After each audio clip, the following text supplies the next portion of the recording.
ईश्वरप्पा के इस्तीफा देने तक एहतजाज जारी रहेगा। एमबी पाटिल बीजापुर जिला बबलेश्वर मतक्षेत्र के एमएलए और पूर्व मंत्री एमबी पाटिल ने ईश्वरप्पा पर निशाना साधते हुए कहा कि जिन्हें राष्ट्र का सम्मान, संविधान का सम्मान और देश के तिरंगे का सम्मान मालूम नहीं और आज़ादी में जिनका कोई व्यक्ति हिस्सा न लिया हो, जो अब तक इन सभी चीज़ों का विरोध करते आए हैं, इनसे देशभक्ति की उम्मीद नहीं रख सकते। इसलिए हमारा विरोध और धरना सदन और सदन के बाहर राज्य भर में जारी रहेगा जब तक ईश्वरप्पा अपना इस्तीफा नहीं दे देते, कहा एमबी पाटिल ने।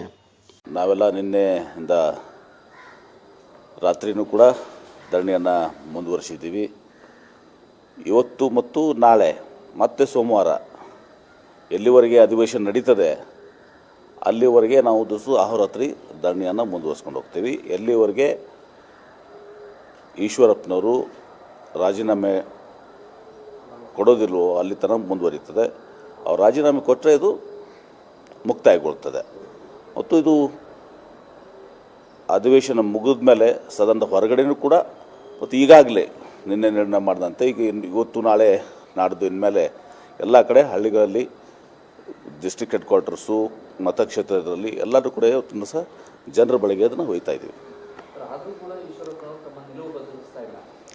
ನೋಡಿ,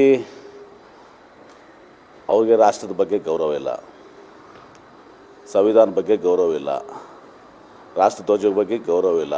ಸ್ವಾತಂತ್ರ್ಯ ಹೋರಾಟದಲ್ಲೂ ಯಾರೂ ಪಾಲ್ಗೊಂಡವರು ಅಲ್ಲ ಬಿ ಜೆ ಪಿಯವರು. ಹೀಗಾಗಿ ಅವರು ನಿಲುವನ್ನು ಹೊಂದಿದ್ದಾರೆ.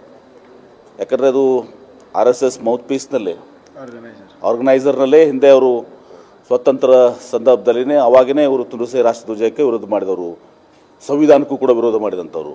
ಮತ್ತು ಅವರಿಂದ ಅಪೇಕ್ಷೆ ಏನು ಮಾಡ್ತೀರಾ ನೀವು? ಇದನ್ನೇ ಅಪೇಕ್ಷೆ ಮಾಡೋದಲ್ಲ.